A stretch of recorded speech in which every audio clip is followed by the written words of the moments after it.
Bonjour à toutes et à tous, apprentis hackeuses et apprentis hackers. Aujourd'hui on va faire la machine Book sur Hack the Box. J'ai choisi celle-là parce que je me suis rendu compte qu'on n'a toujours pas parlé de XSS sur la chaîne Hacksize, et comme c'est quand même une faille qu'on trouve à peu près dans 90% des audits web, c'était dommage de ne pas avoir abordé encore ce sujet. Donc comme à chaque fois pour gagner du temps, j'ai lancé le scan Nmap avant de faire la vidéo. On voit que la cible a deux ports ouverts, le gros classique SSH et HTTP. Je vais donc me connecter en HTTP au site web pour voir un peu à quoi il ressemble.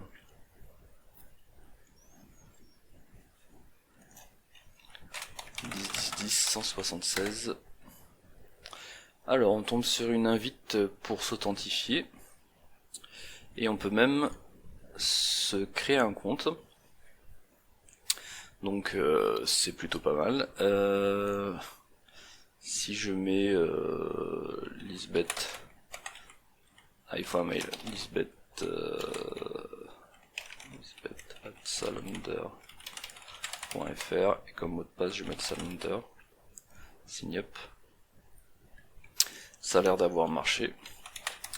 lisbeth@salander.fr, salander comme mot de passe.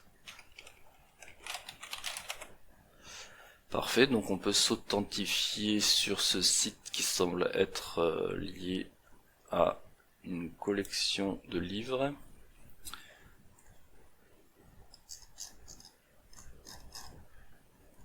On peut apparemment envoyer des soumissions de livres.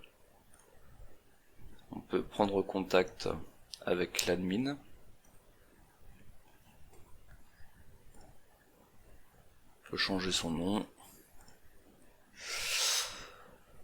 Donc un site assez chargé, enfin assez chargé, un site avec pas mal de points d'entrée utilisateurs plutôt. Donc là ce qui est intéressant c'est le admin@book.htv qui semble être l'adresse mail de l'administrateur. Et si je me déconnecte et j'essaye de me loguer avec ce admin@book.htv en mettant le mot de passe admin, eh bien on n'y arrive pas, normal.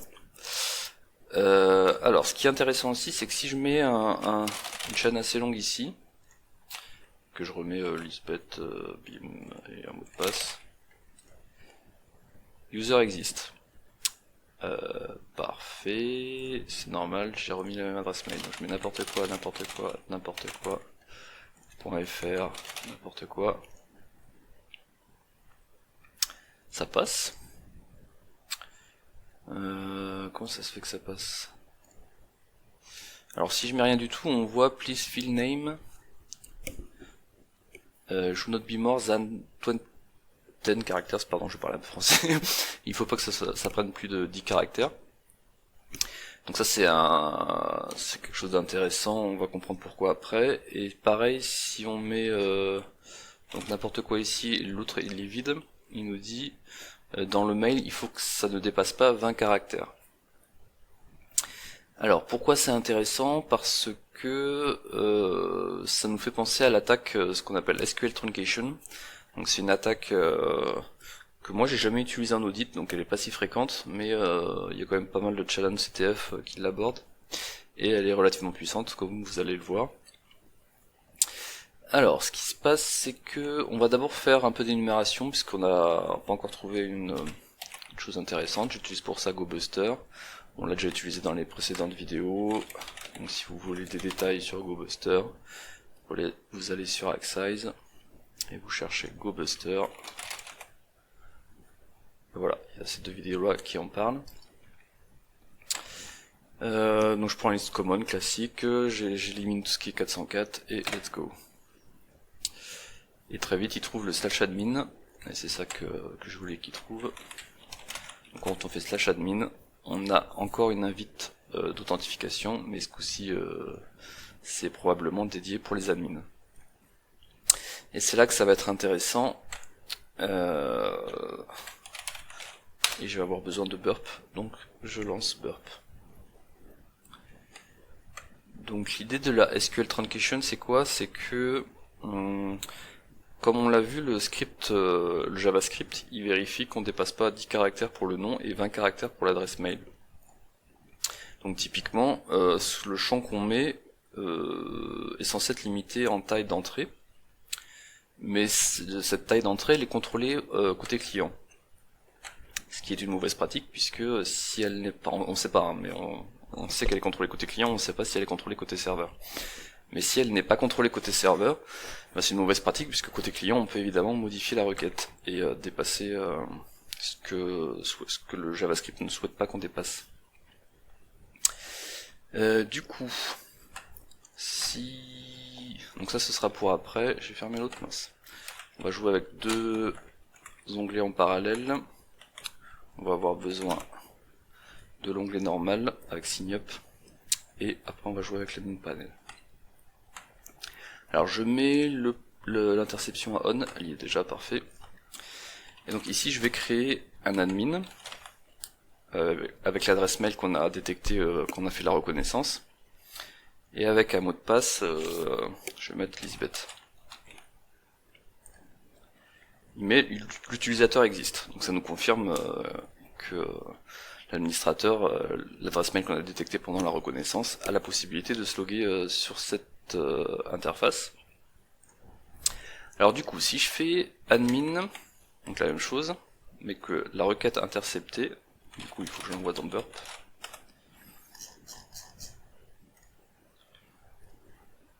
On va intercepter la requête dans burp. Lisbeth. Et que après admin je mets plein d'espace. Je vais mettre rocks. Et après l'adresse mail pareil, plein d'espace. Rocks. Donc là l'idée c'est que du coup admin va dépasser 10 caractères. Mais si ces 10 caractères sont contrôlés que côté client et pas côté serveur, ça va passer. Et même chose pour l'adresse mail qui ne doit pas dépasser 20 caractères. Donc si je fais ça et que je forward, et j'enlève l'intercept, ça a l'air d'être passé, puisque ça nous a répondu, si on regarde dans l'historique, c'est celle-là que j'ai modifiée, ouais, il nous a répondu en 302, donc a priori c'est passé. Et du coup nous ce qu'on espère c'est que côté donc serveur il a pas vérifié la longueur de ses champs, et que du coup quand on va se connecter en mettant admin, enfin cette adresse mail et le mot de passe Lisbeth, il va tronquer nos champs d'input. En les troquant du coup ça va faire que admin devient à peu près jusque là, ça va sauter, et que si c'est mal codé côté serveur, la comparaison, les espaces elle va les ignorer, et du coup elle va comparer mon input avec le côté serveur Lisbeth, donc ça va passer, donc je vais bien m'authentifier, mais comme il va comparer que le début et pas la fin, il va pas se rendre compte que l'adresse mail c'est pas admin@book.htb mais c'est admin.book.htb rocks, et du coup il va croire que je suis un administrateur parce qu'il va me comparer avec le vrai administrateur. Du coup on va tester ça de suite. Donc je vais dans admin panel, je mets admin@book.htb Lisbeth, sign in, nope, ça passe pas. Alors qu'est-ce que j'ai raté? Alors je vois pas trop pourquoi ça n'a pas marché, mais je me dis peut-être que j'en ai mis trop d'espace et que je suis allé pour le coup j'ai fait un champ trop long. Donc comme j'ai pas d'autre idée, je vais réessayer en faisant un peu plus court, en espérant que c'est bien ça le problème. Donc on a dit admin Lisbeth, sign up. Le premier champ, je vais mettre donc, il faut dépasser 10, donc ça va être 1, 2, 3, 4, 5 et R. Comme ça on dépasse juste un caractère, on est sûr qu'on dépasse trop. Et là c'était 20, donc on en a 4, 5, 6, 7, 8, 13, 14, 15, 16, 17, 18, 19, 20, 21, 22 et un R. Et du coup, on forward. On a bien un redirect normal.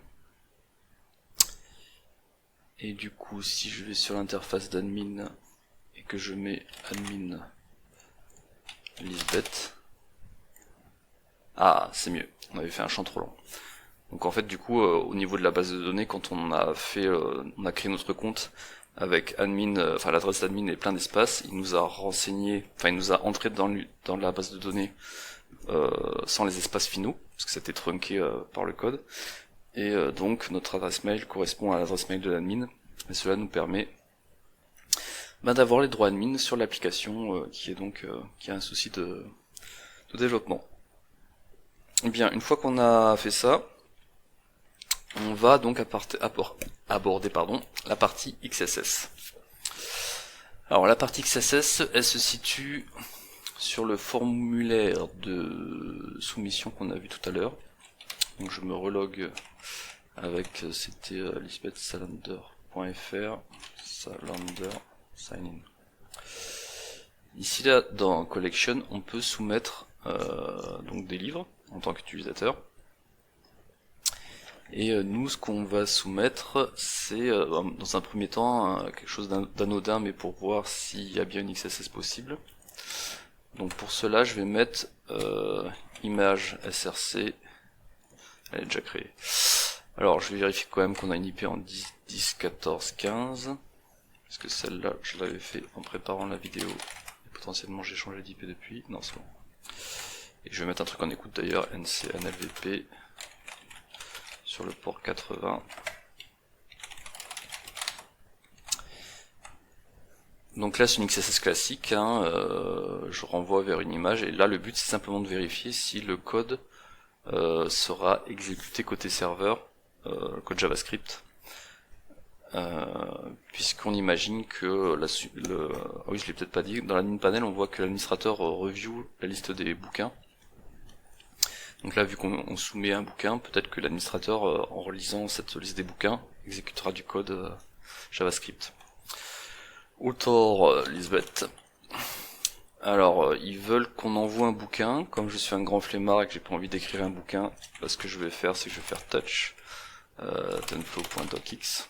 Hop, ça y est, j'ai écrit un bouquin. Je l'envoie. Upload. Thanks for the submission.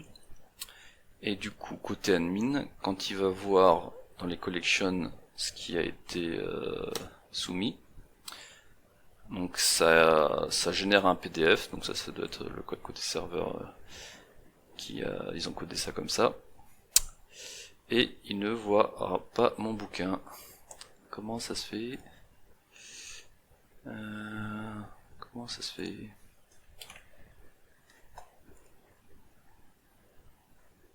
C'est étrange ça, collection. On passe une seconde fois pour être sûr qu'il voit toujours pas ma soumission. Non, il voit pas ma soumission. Alors on va faire une soumission standard pour voir si déjà c'est censé marcher. Donc je vais mettre n'importe quoi, Lisbeth, Rocks, autor Lisbeth. J'envoie ça, upload. Là il me dit bien que c'est bien envoyé. Et pourtant, quand j'exporte dans la collection,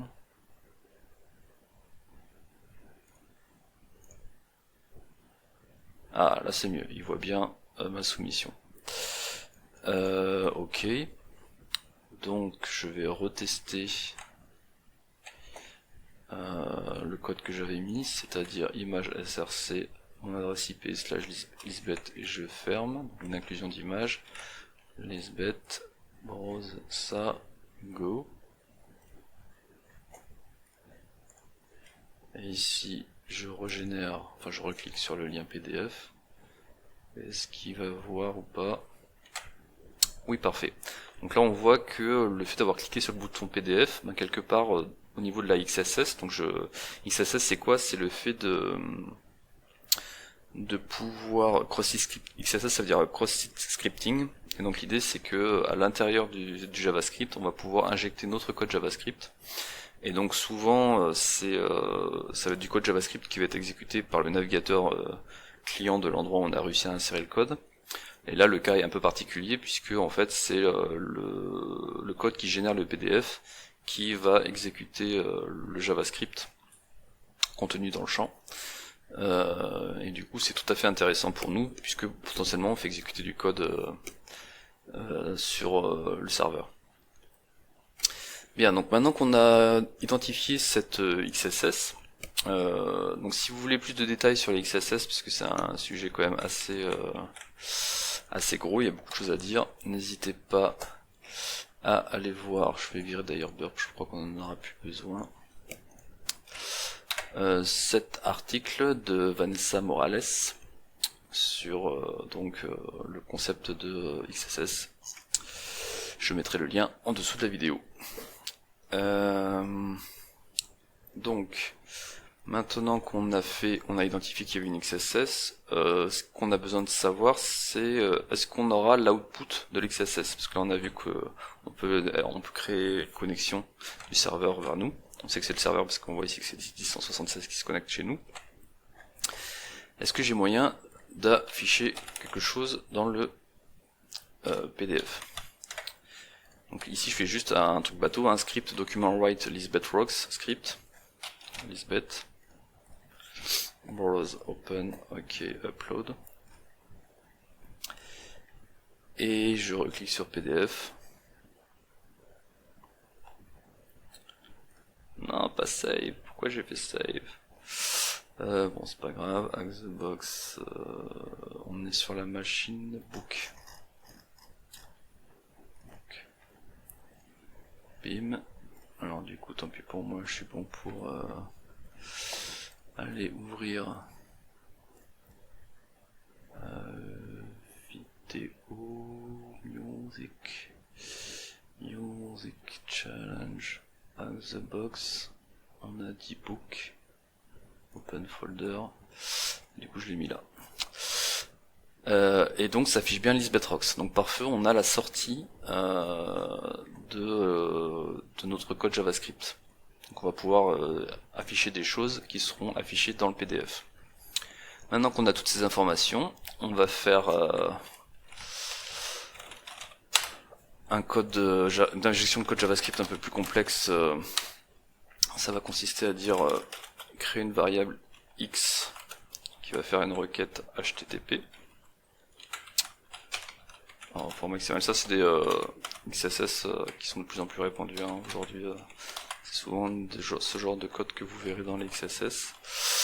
Et donc là ce que je fais, c'est que je vais faire un get sur file etc password pour voir si j'ai moyen d'afficher le fichier etc password dans le code JavaScript que je peux injecter.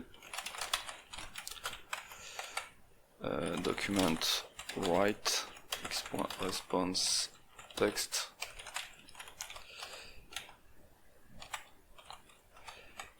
x.send /script.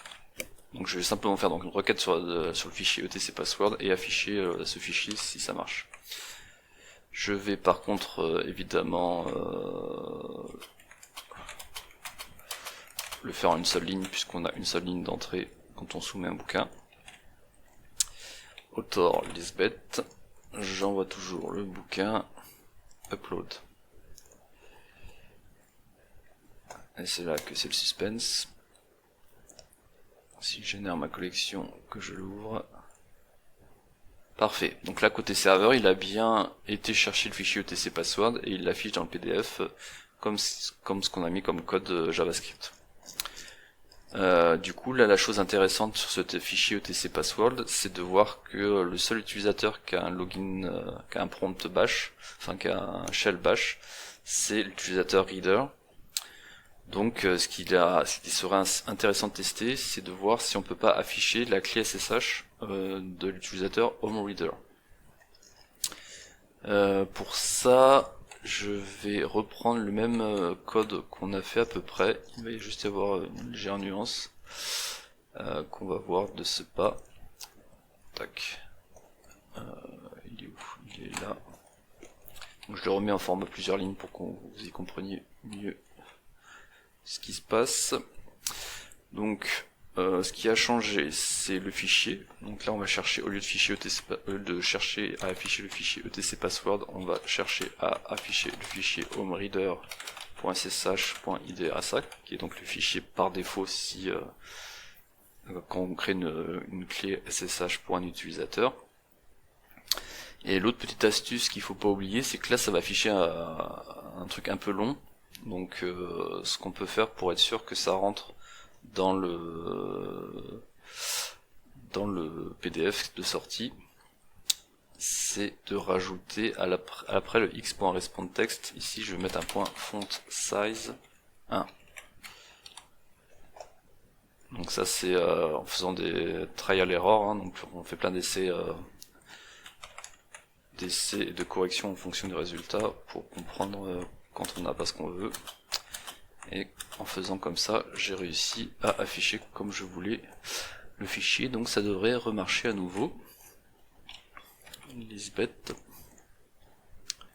Puisque comme toujours, je fais une machine que j'ai déjà faite par le passé. Du coup, je vous montre directement la bonne solution, afin que la vidéo ne soit pas trop longue. Parce que en temps normal, on met bien plus de temps pour poney cette machine qui est de difficulté moyenne. Et là, parfait, on a réussi à afficher la clé privée de l'utilisateur homereader. Donc il ne me reste plus qu'à la copier-coller, si j'y arrive. Tac. Je vais la mettre dans un fichier que je vais appeler ssh.key.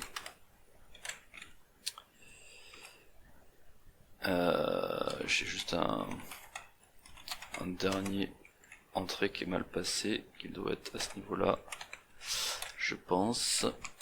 Voilà. Il faut mettre la HPOT 400 dessus parce que sinon SSH va râler. Normalement maintenant, si j'utilise cette clé SSH sans mot de passe, header 10.10.10.176, ça passe. Il me dit valide format, c'est marrant, mais ça passe quand même. Cool, donc on est connecté en SSH en tant que l'utilisateur reader. Donc à partir de là, je vais utiliser linpiece, qui est donc un script que j'utilise tout le temps et je suis surpris, apparemment je l'ai pas encore utilisé sur Acksize. Et donc c'est un script qui va énumérer des techniques d'élévation de privilèges sur Linux et afin de voir s'il en trouve. Donc pour cela, pareil, je vous mettrai le lien sous la vidéo, hein, comme toujours. Donc le script il est sur GitHub.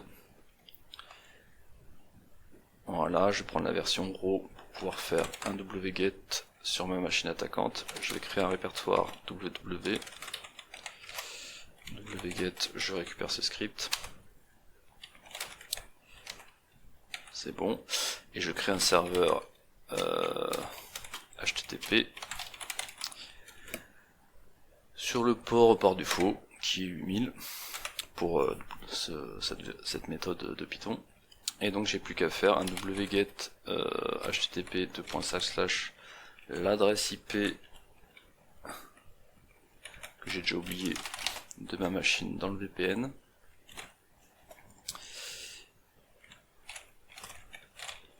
De .8000 parce que j'écoute sur le port 8000 slash le nom du fichier qui est linpiece.sh, je crois. C'est bien ça. Parfait, donc là j'ai envoyé sur ma cible le script que je veux exécuter. C'est marrant, il y a un lse.sh. Merde, pardon. Ah ouais, ça a été mis par l'auteur. Ok, bon, dans la vraie vie, vous n'aurez pas un lse.sh. C'est un autre script d'énumération d'élévation de privilèges sur Linux. Donc maintenant que j'ai fait ça, je donne un +x dessus, linpiece sh, et je peux l'exécuter. J'aurais pu le faire d'ailleurs autrement, peu importe. Alors c'est un script vraiment formidable, c'est pour ça que j'utilise souvent celui-là en premier maintenant. Alors il y a plusieurs raisons à ça, déjà parce qu'il est souvent mis à jour, donc il est vraiment de plus en plus efficace. Et en plus, j'aime beaucoup le système des couleurs, qui permet que si vous avez du rouge sur fond jaune là, c'est quasiment sûr que ça va être bon, vous allez pouvoir exploiter un truc pour devenir root. Et si c'est pas le cas, eh bien il faut regarder tous les rouges. Après les autres c'est plus de l'info. Alors pendant que le script tourne, parce que ça prend quand même quelques minutes, je vais par exemple d'ici me connecter, faire une deuxième session. Et pourquoi je veux faire ça? Parce que je crois qu'on a déjà le flag user et j'ai oublié de le prendre, de vous afficher qu'on a bien la possibilité de lire le flag user.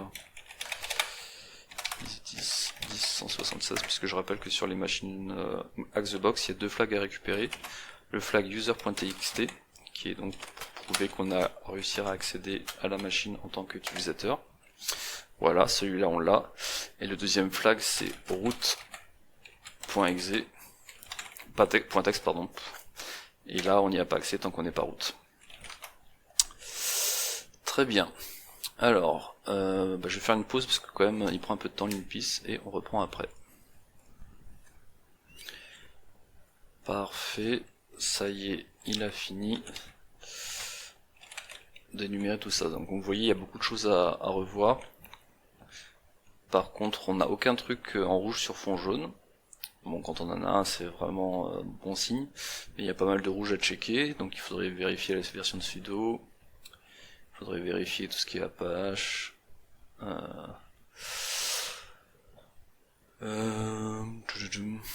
ce qui est en rouge, quoi.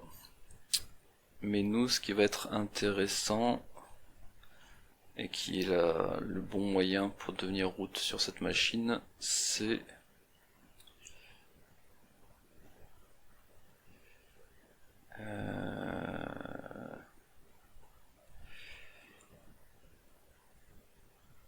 voilà, c'est le fait qu'on puisse écrire dans les logs, et du coup on peut faire ce qu'on appelle le log routen, donc attaquer le log rotate pour devenir root.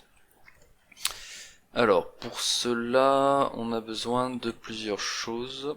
Alors déjà on a besoin de SPI. Ça aussi c'est un truc que j'utilise tout le temps, je mettrai le lien sous la vidéo, pour faire de l'élévation de privilèges sur Linux. Donc c'est ça permet de de monitorer quelque part les process Linux et de voir les process root alors que on n'est pas root. On va pas pouvoir les modifier évidemment, mais ça permet au moins de les afficher, ce qui est déjà énorme. Donc comme tout à l'heure, je vais faire dans mon super serveur HTTP que j'ai enlevé, mais c'est pas grave. Donc je récupère ce fichier. Ensuite j'active mon serveur HTTP.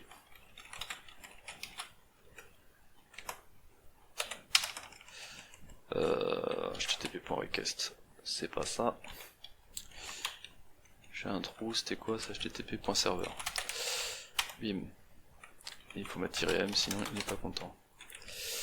Et je vais me créer un truc ici où je vais dire non, ce sera pour après. Dans un premier temps, je vais faire mon wget http 10, 10, 14, 15 sur le port 8000 et le fichier s'appelle spi64. Voilà, donc une fois qu'on l'a mis là, il faut mettre un +x dessus puisque sinon on ne pourra pas l'exécuter. Et donc quand on exécute spi, comme vous le voyez, il est capable donc d'afficher les process qui tournent en tant que root, au moins l'UID, et quand il peut la ligne de commande associée. Et donc ça en fait ça va nous permettre, donc ça déjà chez le client j'utilise tout le temps, et par exemple lors d'un test d'intrusion que j'ai effectué cette année, j'ai pu afficher des mots de passe en clair des gens qui se connectaient, parce qu'il y avait un process de debug qui tournait et qui mettait dans sa ligne de commande les mots de passe en clair. Donc c'est vraiment assez puissant à ne pas sous-estimer comme outil. Et là donc ça nous confirme qu'on a bien un log rotate qui est fait tous les, là par contre on n'a pas le temps, mais tous les X temps. Donc voilà, ça c'était uniquement pour parler de SPI, qui est donc un truc que j'utilise tout le temps et j'étais surpris de pas en avoir déjà parlé. Et pour confirmer que donc on a bien le log rotate qui tourne. Maintenant qu'on a vu ça, je fais un CTRL-C, on va exploiter le log routen. Alors log routen, quand on l'a vu affiché dans la sortie du script d'énumération linpiece, il met un lien, donc n'hésitez pas à consulter ce lien pour avoir les détails sur l'exploitation. mais ça consiste une fois de plus à récupérer un script sur GitHub. On va mettre là-dedans. Alors je suis par contre peut-être sur le mauvais. Ah ouais. Faut que je prenne la version raw, sinon ça va pas le faire. Voilà, je vais faire un git clone, tiens. Tac, tac.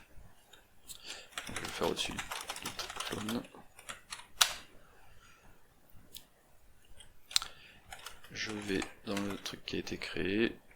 Je le compile. Alors je crois qu'il n'y a pas d'option particulière. C'est direct. Je laisse essayer logroton.c moins logroton. Voilà, je l'ai compilé. Et donc je peux déplacer cp logroton ici. Comme ça je pourrais l'envoyer sur la cible. Et on va se créer aussi un petit script. On va appeler lisbeth.sh. Qui va être le code qu'on exécutera. On va donc dire que c'est un script bash et on va faire un reverse shell pour commencer à avoir l'habitude maintenant. 10, décidément j'arrive jamais à retenir mon IP dans le VPN. 14 15, on va dire 4444.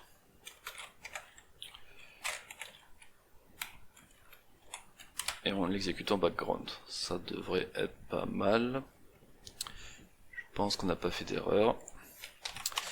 Et donc ces deux fichiers, il faut les envoyer sur la cible. Donc on va faire un wget http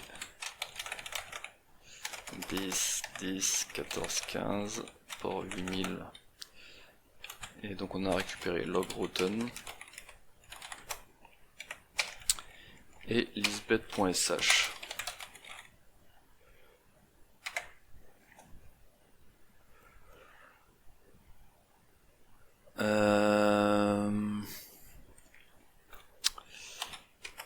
Je vais renommer quand même le lisbeth.sh parce que je sais plus si ça va pas gêner le sh. Alors, dans le doute, on va pas le mettre. Et donc une fois qu'on a fait ça, il reste plus qu'à lancer le logroton. Je l'ai pas mis là. Ah, j'ai peut-être pas mis le plus x dessus. Je mets plus x logroton. Et du coup la même chose sur lisbeth. Donc la commande c'est logroton-d-p lisbeth. Et il faut mettre l'endroit où il y a le fichier log dans lequel on peut écrire. Donc je le connais pas par cœur, mais c'était affiché sur la sortie du script.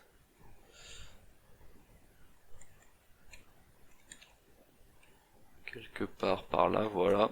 On va prendre celui-là.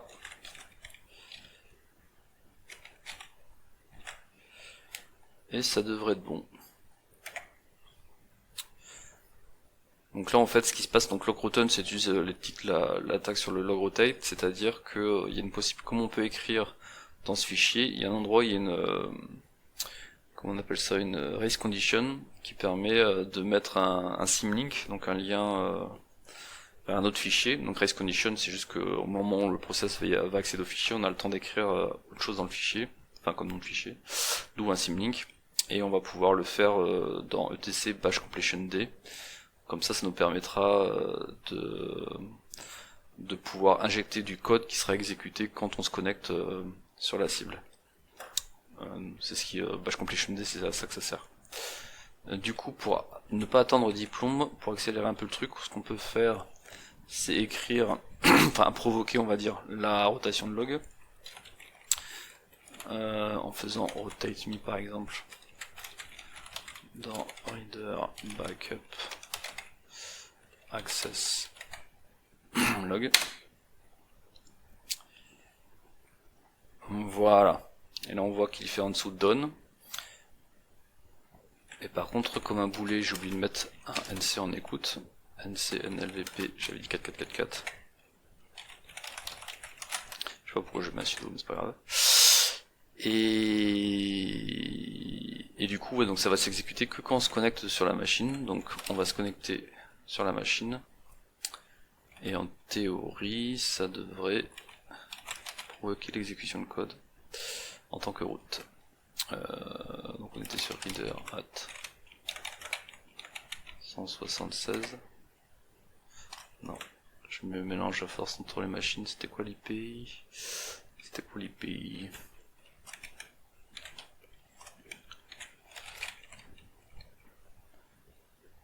Ah bah voilà, en fait on n'a pas besoin de se connecter, il doit y avoir des process qui se connectent pour nous. Et on voit en bas à gauche qu'il y a donc le reverse shell qu'on a mis, qui s'est connecté en tant que route sur la machine, sur notre machine attaquante. Et donc je peux bien afficher le flag.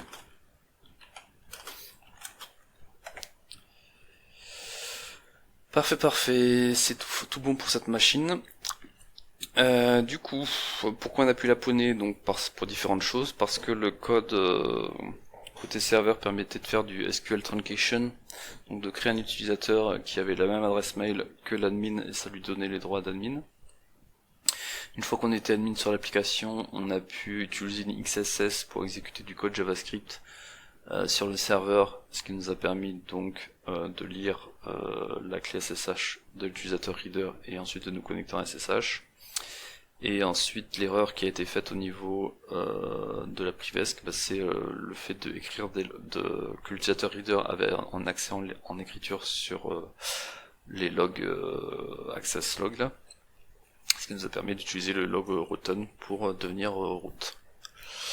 Voilà, n'hésitez pas à laisser des commentaires et il me reste plus qu'à vous dire à la semaine prochaine pour faire un pas de plus vers le niveau ranking de Lisbeth Salander.